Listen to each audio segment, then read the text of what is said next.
Hello, everyone. Wednesday night with Simon Jacobson. Welcome. And we will be speaking about Kabbalah theory of past lives.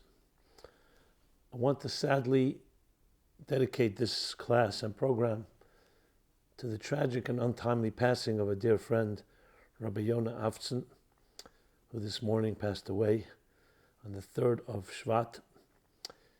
He was a colleague, a friend, and in the prime of his life. God has his mysterious ways. So this class is dedicated to that, and without planning, discussion of past lives obviously is apropos. So with that, let's begin. It's always a topic that's difficult to speak about, for me personally, because there's so much sensationalism associated with the ideas of reincarnation and past lives and all of that, because human beings gravitate to the exotica, to the unknown. Some of us don't have control over our present lives, and we're more focused on our previous lives. And I find that often it's more an escape, a type of crutch. If I know what I was like in a previous life, maybe it explains some things about my life. But in truth, though there's much to say, it has to be approached in a much more subtle and sophisticated way. That's why I began to appreciate the line that they say about Kabbalah and mysticism. Those that say don't know, and those that know don't say.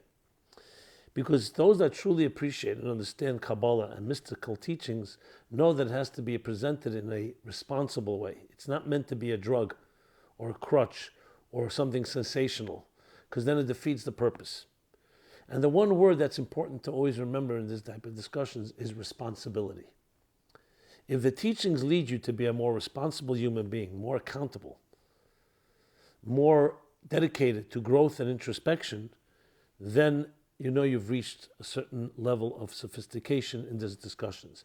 If it's simply satisfying another sensational whim, and it does not lead to responsibility, and leads more to like excuses, or, as I said, crutch, or avoiding the issues, then you know it's not really being studied or taught the proper way. So then, of course, this is the catch-22. Anything I say can be used against me because, as I just said, those that know don't say, and those that say don't know. So if I'll be saying I don't know, well, I'll have to leave you to determine that. But because we do live in, I would say, absurd times, so sometimes in times that are not regular times, irregular times, you have to do irregular measures. And I take the cue from my own teachers and masters who are great Kabbalists. And whatever they did say was only a very little tip of the iceberg of what really was there.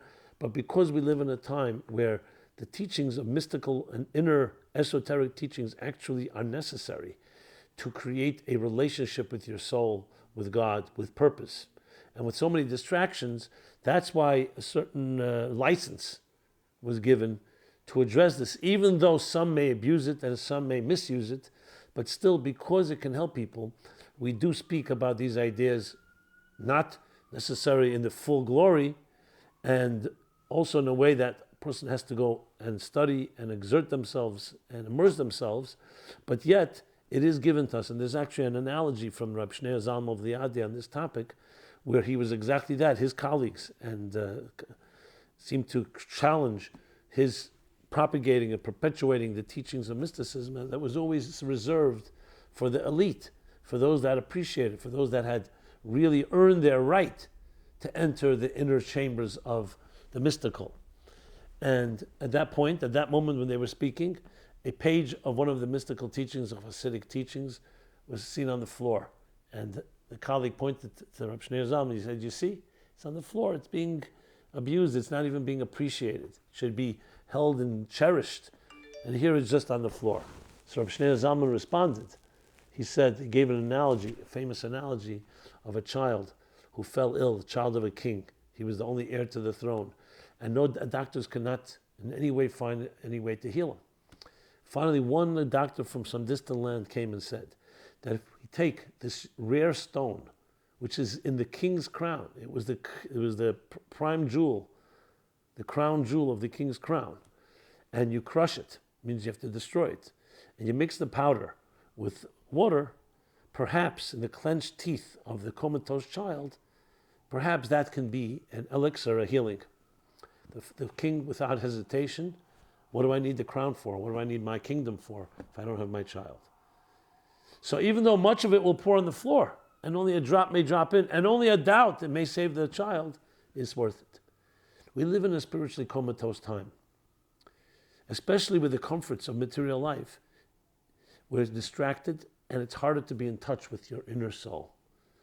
So we were given this license to be able to dig deeper into these mystical teachings, into the crown jewel, and even though some of it may end up on the floor, meaning abused or misused, yet it's worth it because it may save a life, and literally save a life, and give us the vitality necessary to live passionate, exciting lives where spirituality is more important than materialism.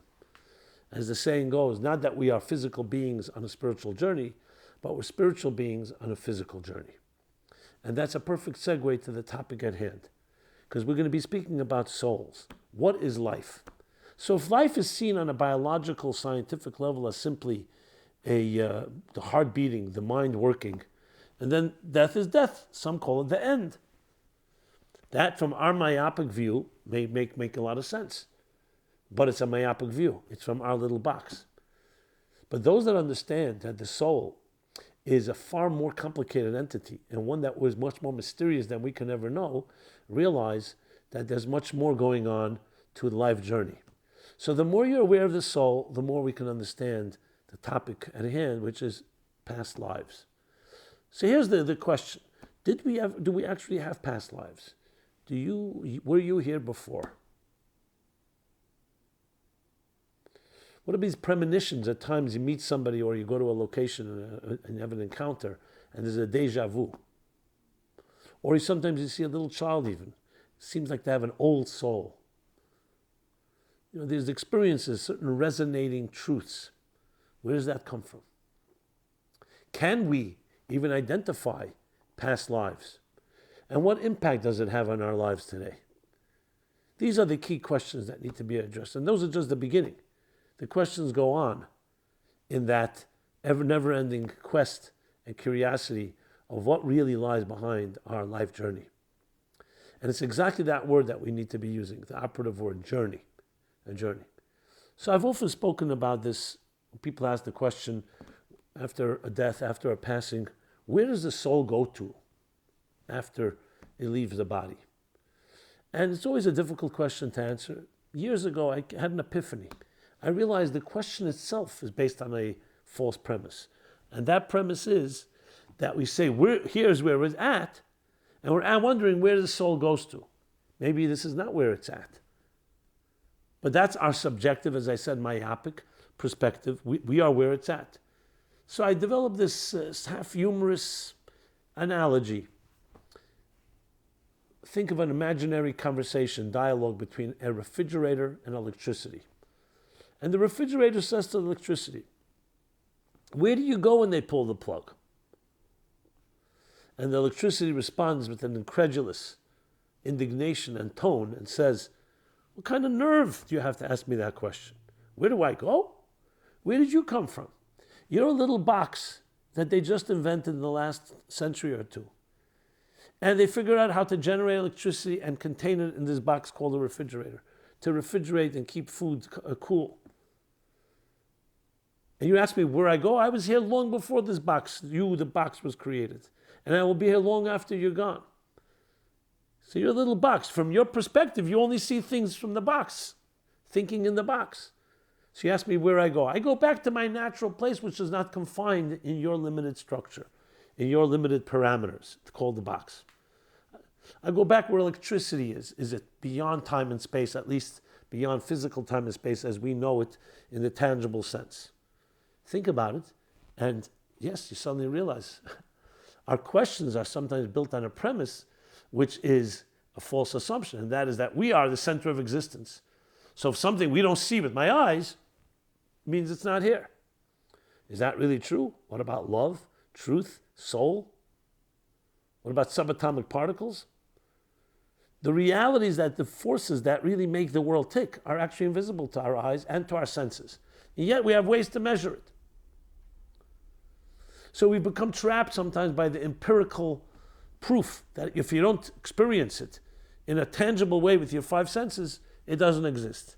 That's a falsity. That is absolutely wrong, patently false.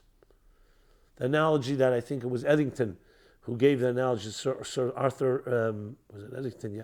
He was asked the question, you're coming to all these weird conclusions, spooky conclusions from quantum mechanics, and no one has even ever seen a subatomic particle.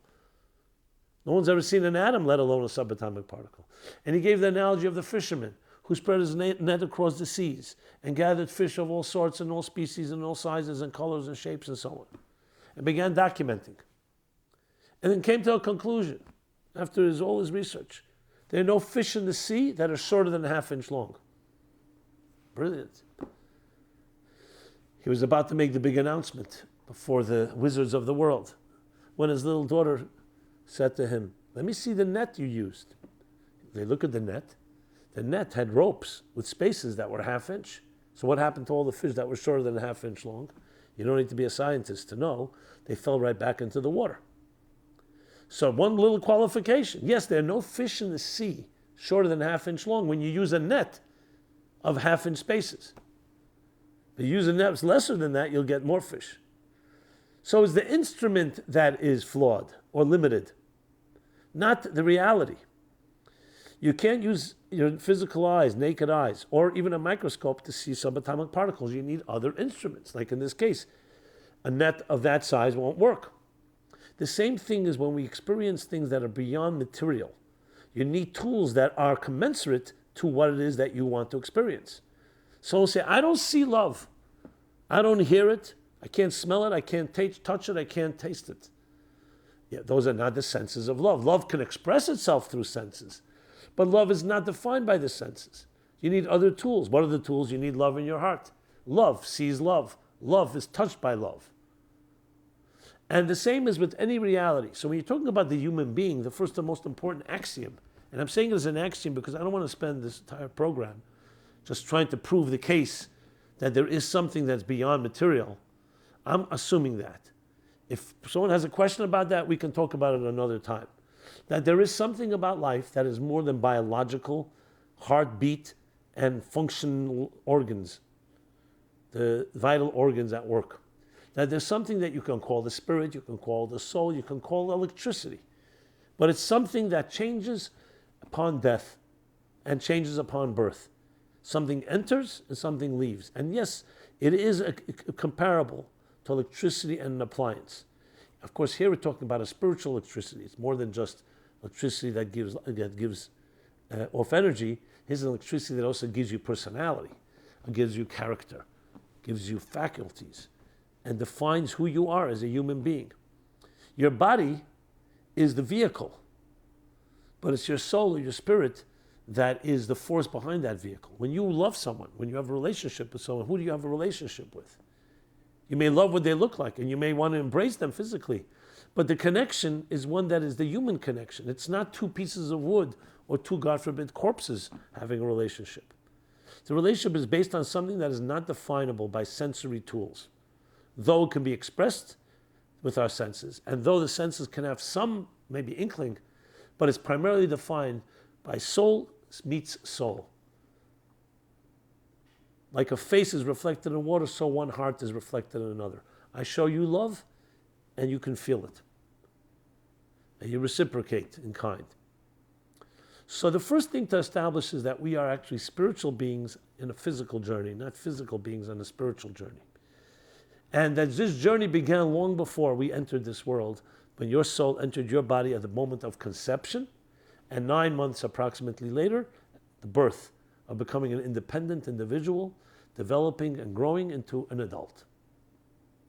And upon death, the reverse happens. Soul separates from body, like electricity from an appliance, like water from a cup, like energy from a container, and the body remains lifeless and slowly will decompose. And the soul continues the journey, the same journey that it began, that was on before it entered this realm. And this realm is like the electricity contained by the refrigerator, except here, obviously it's a little more sophisticated than a refrigerator electricity, but the analogy is clear. Now here's the big question. This journey that continues on after death and continues and began long before birth, does the journey just continue? Or did the time that this electricity spent in your body, your soul spent in your body, make a difference? The answer is it absolutely makes a difference. Because it came for a purpose. And that purpose is part of the journey. So think of the journey as in legs, several legs of the journey. There's a leg of the journey where the soul is on its own. There's a leg of the journey that the soul enters the body. And there's a leg of the journey that after the experiences in this lifetime, in this realm, in this domain, the electricity continues outside of the body and continues its journey, now impacted by what you achieved in this world or did not achieve, which we'll discuss momentarily. This journey could have also included previous lives where that same energy entered previous body, like a previous appliance. And it did whatever it did, then continued, and then reincarnated into your body. Now, what's the logic and the science behind it? It's actually makes a lot of sense. Imagine you send someone to do a job. You hire someone or you volunteer, go ahead and fulfill this and this mission. And they're off. They come back, and you know what? They fill 10% of the mission, or 90%, but not all of it. They may even have messed up, and what do? You need the job done. So you'll send either a replacement or this person again to finish the job and correct what was what the wrongs that were done. That's the science behind the soul's transmigration. In Hebrew, there's a word called gilgal. Gilgal means like a wheel, a cycle. A cycle is a part of a journey. So a soul will enter the body with a purpose. The distinct purpose is to refine that body, to refine that corner of the world you were given and allocated. In the words of the Kabbalists, to elevate the sparks of your life. That may be the food you eat, the encounters you have, the work you do, the hobbies, your travel, your vacation, your relationships, everything. We've talked about this a number of times, about everyone's allocated their sparks. Your soul is like a flame. And like a flame, it gathers sparks. And wherever you touch, you have the ability to warm and illuminate that experience, or to leave it untouched, or, unfortunately, to misuse or abuse it.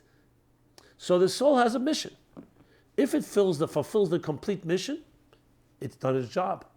But if it's only 90% or 80% or 10%, then the soul leaves this domain, returns to its continuing journey, and will return again to finish the job. So you can technically have one soul returning several times in different lifetimes to finish one bigger job. Now, if God forbid there was also damage done, let's say the soul in this body hurt people or did things that were inappropriate, not only did not fulfill their mission, but actually digressed and caused more problems than it solved. So it has to also return to fix and repair those issues. And often, it may interact with a soul that once was here that you may have hurt in a previous lifetime and return to reconcile, to remedy. That's the logic of it. So it's based on the concept of a soul's journey. A soul's journey is not defined by the parameters of our box. It's defined by a higher choreography. And the choreography includes a central type of spiritual immune system that should a soul not finish its job or do something that it needs to correct, it will continue to evolve, it will continue to transmigrate and return, perhaps in a different body, not perhaps, in a different body, to finish or to conclude or to finish a part of that job. But this is also the mysteries of what's called Teres HaGilgal, which is the doctrine of reincarnation, the doctrine of this life soul's journey. And this requires a lot of knowledge, a lot of refinement and preparation to really be a master of this. And this is where you're not going to find true masters that are ever going to tell you, oh, you come from that lifetime. Why? Because as I said at the outset, it's only about responsibility. You will only be told what you need to be told. Because if you really need to know, when you arrive to this world, you have been given, here are the lifetimes that you're coming to finish up. That's not necessary for us to know. Is it a fact that it is part of that journey? Yes, it is. But do we need to know about it? And how much we need to know, that all comes down to how much you need, the knowledge is going to help you in your journey. Sometimes it can be a distraction. So the fact that we may have premonitions, and we may have certain dreams, or we may have certain experiences, can be a reminder of that, but it's not something we are actually encouraged to pursue. I'm speaking on the topic because we want to talk about the topic itself. But is it something that we must pursue? Not necessarily. If you need to know, you will be told.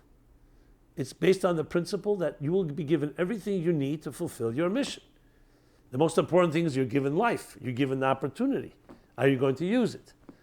Do you need to know exactly what was done previously and what was missing and what was... Not necessarily. Just suffice it to say that whatever you encounter is part of your mission. And you have to do whatever it takes to make sure this time you realize it. In a way, you could even argue that if you were told, then you may ignore certain opportunities. Someone comes your way and asks you for a favor, you'll say, oh, that favor was already done in a previous life. And we don't want to have that type of attitude. So once you're here, you have to maximize it. You can't say, maybe I'm only here to do one good deed, do one charitable act. No, you're here now to do everything. But the real driving purpose why you came is to finish up a certain job. But that job can be also a lot of jobs. All this is not something necessarily that each of us know. But we do know that it's part of a journey.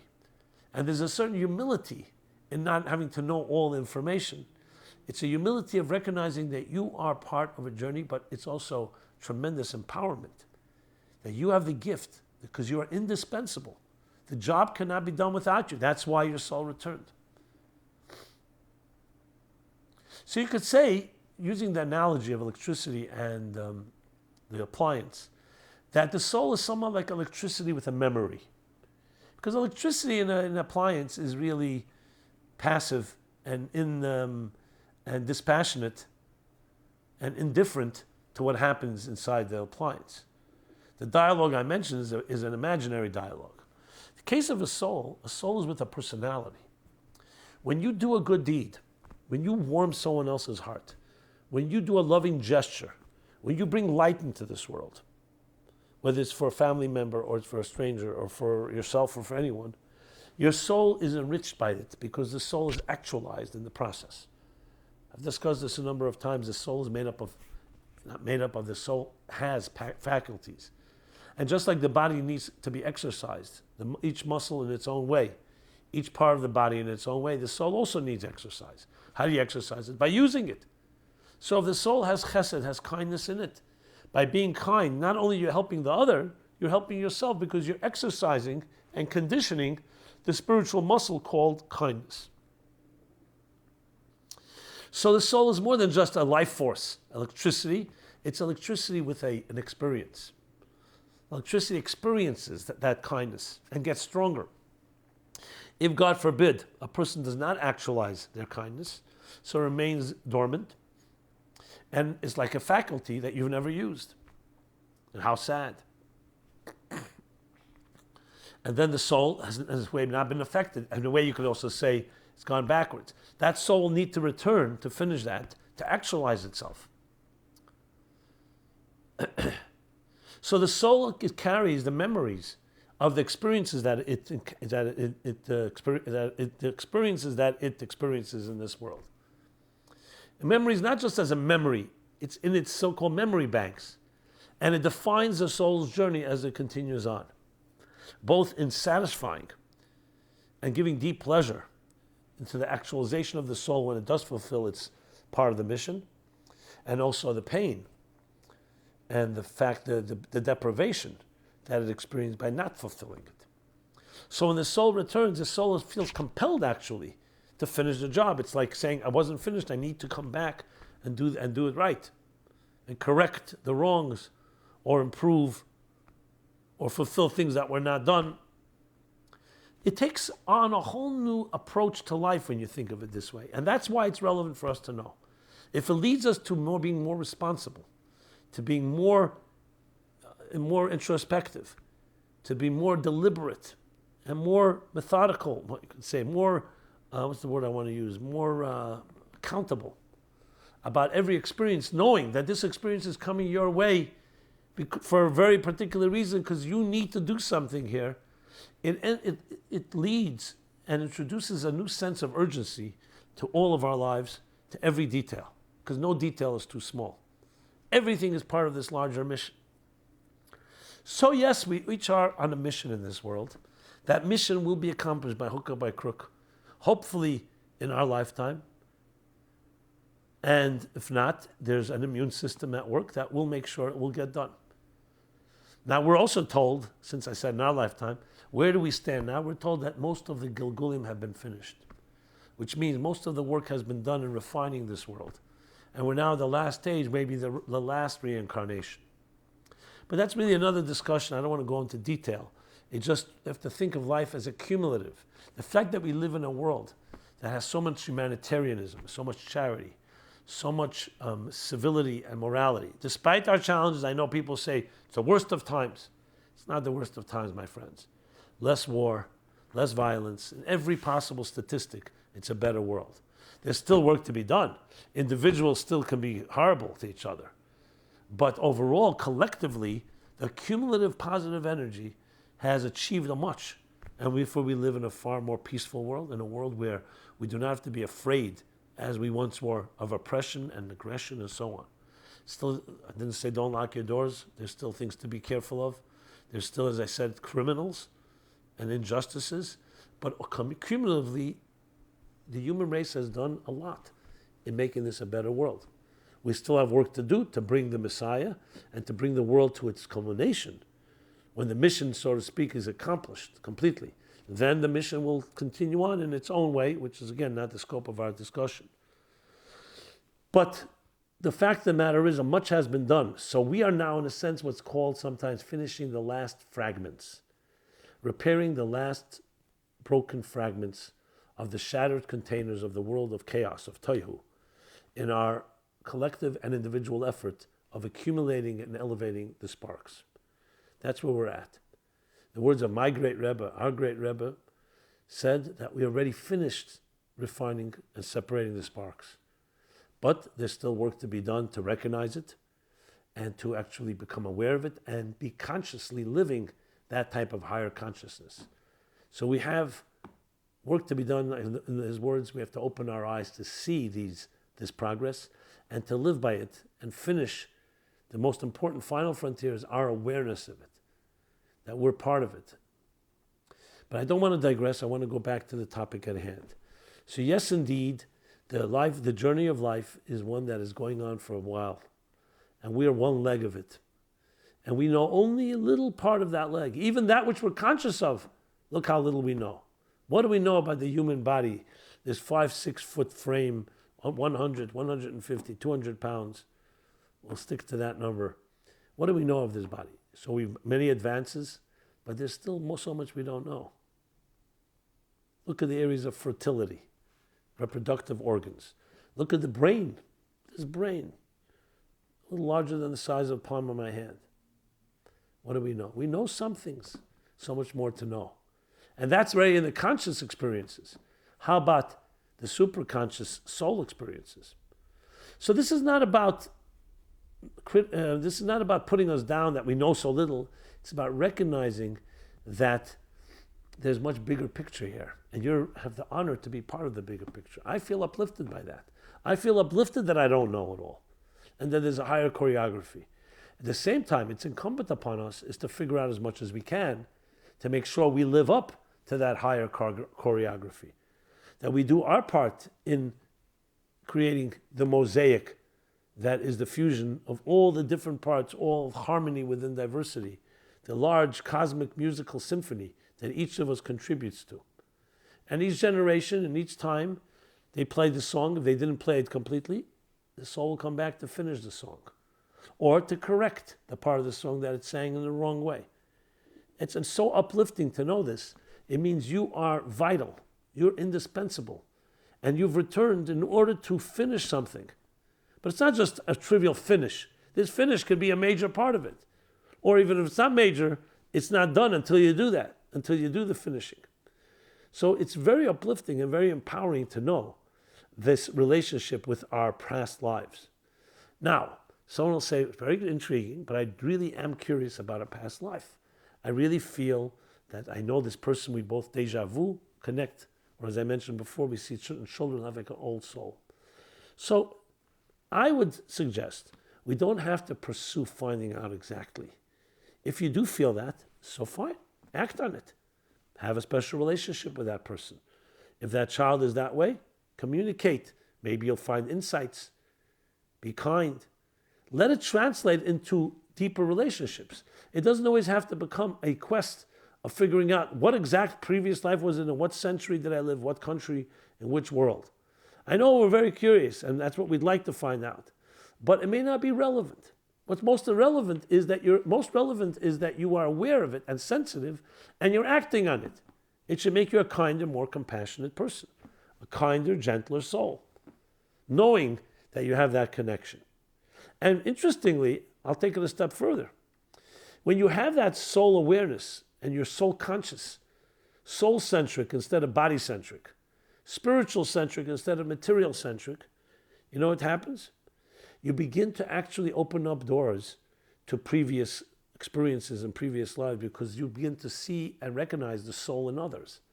And suddenly realize, we have something in common. And let's do something together. You begin to recognize, not just coming your way, you begin to recognize deeper story of your life. You meet someone and you say, it could have just been a business meeting, it could have been a casual meeting, it could have gone nowhere. But when you allowed yourself to think for the spiritual set of eyes, through, like I said, soul-centric eyes, through soul-centric lens, then what do you come to experience? Maybe there's a reason we met. Maybe we can help each other a certain way. Maybe I'm here to do you a favor. Maybe you're here to do me a favor. Maybe we're here to join, and perhaps our intersection is to bring a better good to others, to the human race. If you're constantly thinking of these type of spiritual opportunities, they come your way. And then you know what happens? You're actually connecting the dots. You're connecting tying up the threads of the reincarnative, the transmigratory journey of the soul. Now, you may not know exactly what was in a previous life, what place in the world, and what the exact details and the name of the person, but you know that you're part of it. And my connection with this person is deeper than just the here and now. So think of it this way. Every interaction you have, every person you meet, every opportunity, every location you encounter, every place you travel to, is part of your life journey. And most likely part of finishing and continuing, continuing and sometimes finishing work that was done in this location or work that was done with this person in a previous life. So not just is it spiritually significant to have an interaction like this, a richer interaction than just a materialistic one, it actually connects and so-called cleans up and ties the knots of a larger choreography. If you think of it of a long book, a long novel, a long narrative, and the different parts of the narrative have been already told, and now you're coming and you're writing, and they're coming to the last chapter. The last chapter brings together the characters, the plot, the drama, and so on. You are doing that. So you're tying together things that were developed and led up to this moment. And when you do that, you can finish the story, the narrative, the entire narrative, not just of our lifetimes, of previous lifetimes, of previous times and places, all become connected in these last chapters that we are writing, that we are contributing to. It's a tremendous meditation, but more than meditation, it's tremendous motivation for taking on life, carpe diem, for seizing the day and not losing an opportunity, for recognizing that we're not just here to entertain ourselves and to indulge and for momentary pleasures and instant gratification. We're here to tell a story. We're here to finish the narrative, continue the narrative, complete it, and finish it. That's a whole different take on life. If you live that way, with that type of consciousness, think of what it does, enriches every interaction, every experience. in ways that are even hard to imagine because we can't even expect it. It's so much of it is unexpected, but so rich. You go to a place on vacation. You think you're going on vacation, but then you keep your eyes open for the unexpected, for the unplanned. You meet somebody. You have an interesting conversation. Who knows where that will take you? And that opens up a whole new vista of horizons of things that are outside of the box, things that are introduced that come from that spiritual side of the electricity that is beyond this box, beyond all boxes, that have been here before, that will continue their journey. And you get suddenly plugged in to this bigger picture. It's like climbing up on the mountain and now you see the bird's eye view, not just your narrow moment, your narrow space. So it changes our entire perspective on life when we understand this idea of the transmigration of souls, of your soul having been here, and what impact it has on your life. And it's not just words. This actually can transform, and I don't use that word lightly, to transform your way of looking at yourself, your relationships, and your life and all your interactions. Because then everything, from the most trivial, just commuting, going shopping, tying your shoelaces, to the most significant, and everything in between, including your work and your meals and your travels and your finances and all that, all becomes part of a larger story. Some of it we're directly aware of, and most of it we're not. And so be it. You're now on stage in this long play. I used the example of a story, a narrative, a musical composition. You're doing your part. You may not know about all the details in the previous frames, in the previous scenes of this long play, this long narrative. You may know parts of it. You may have a glimpse of it. The most important thing is it's there. And now you're coming to do your part. You're now on stage. This is your leg of the journey. This is your voice. What are you going to do with it? Are you going to squander the opportunity? Are you going to, God forbid, the opposite, ignore it and be distracted and do something else that's not part of this deeper narrative and your calling and mission? Or, and of course that's the what we should be choosing, that you will answer the call. You will rise to the occasion. You will sing your song and songs. You will continue the marathon, the story, the narrative, the music, the play that has been playing itself out. And you will make a mark, a positive mark that you and only you can make. And in doing so, you complete the cycle. So the concept of previous lives and past experiences, their cycle was not complete. That's why we're here. Now you may wonder, are there any souls that enter this domain that have never been here before? We're told there are. There are. But it's rare. It's called a new soul, a neshama chadasha. And those souls usually come to actually introduce something new and unprecedented, something pioneering. That's why they're new.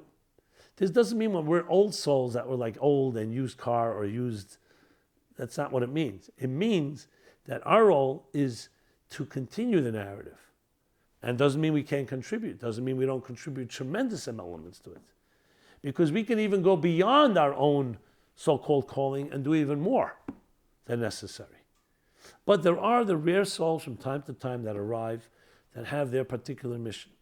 But that's not a matter of superior inferiority. Each of us is indispensable. That's the bottom line. And that's why we're here. It's a remarkable understanding of life when you see your life as this soul's journey, a journey that's been going on, a journey that continues to go on through you.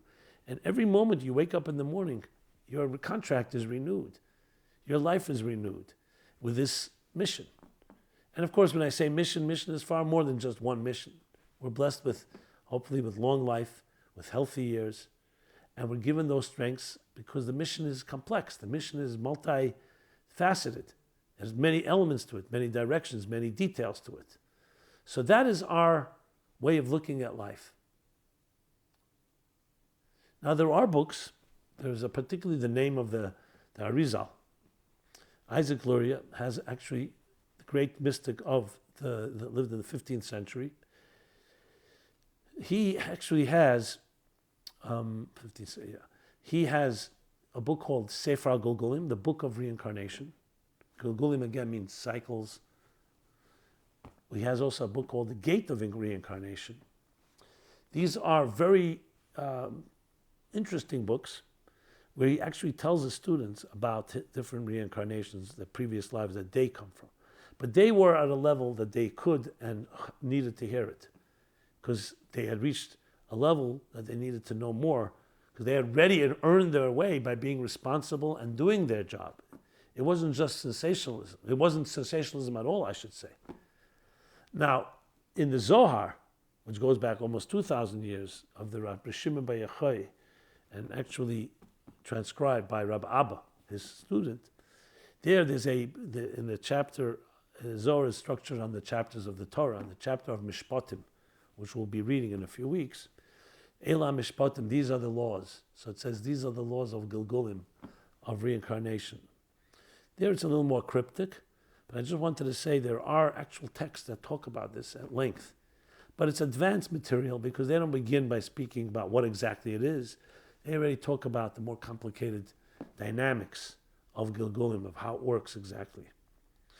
But for us, what we should know and need to know is our soul is alive. Our soul is traveling, and has been traveling and continues to travel. A soul is a restless flame. It never stops traveling. Not in our lives, and not before our lives, and not after.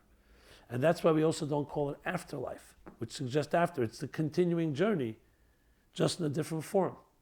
So the one example you can think of it is if you think of taking water and liquid. You heat it, it turns into gas. You cool it, water. You freeze it, ice.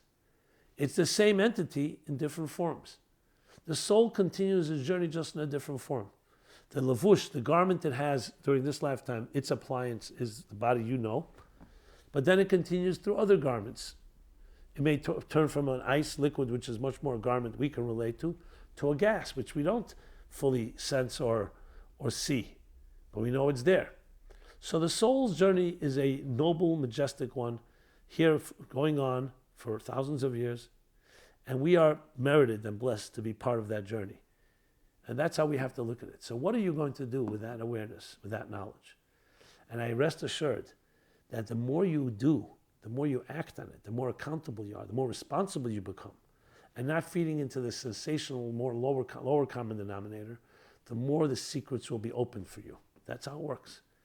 Because the secrets open up to the person who earns their way. The more you earn your way, like the Zohar says, that who can enter these higher lofty levels? Those that transform darkness into light and bitterness into sweet. So when you take this information that you learned and you utilize it and you implement it and you live up to it, new secrets will emerge in the area of soul's journey and other areas as well. Now, if that's an incentive, great. It doesn't have to be an incentive, it's just a fact of reality. And that's how it is in everything. You climb up a mountain to a new horizon, you'll see new things. It's straightforward, but you need to climb.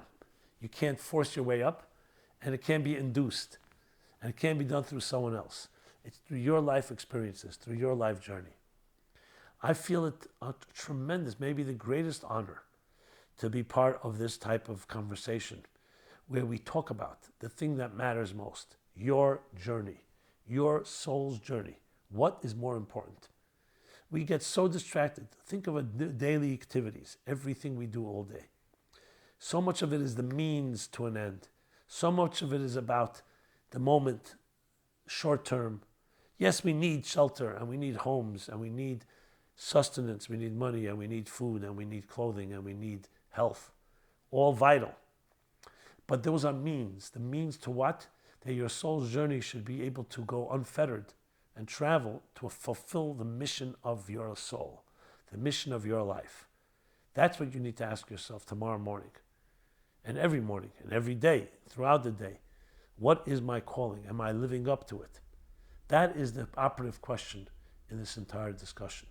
And as I said, it's a great, great honor to be part of this conversation, to stimulate the conversation, and to be part of the leg of your journey as we all intersect. And I feel enriched by your soul's journey as much as hopefully you get enriched as much as I get enriched, I hope. That's the mission of the Meaningful Life Center, to make those links to tie those knots together, to tie the threads, to connect the dots, that we all begin to experience our part of telling the narrative. And we all complement each other in this process. So any way that we, the Meaningful Life Center, and myself and our great team, can do to help in this regard, please let us know. We're right now developing, and thank God we've gotten to a stage which you'll soon hear about, actually a course that talks about this precise theme. It's called Midlife Miracle, and it's about discovering your mission and calling in a very particular way. So we're excited to talk about that soon and other developing programs.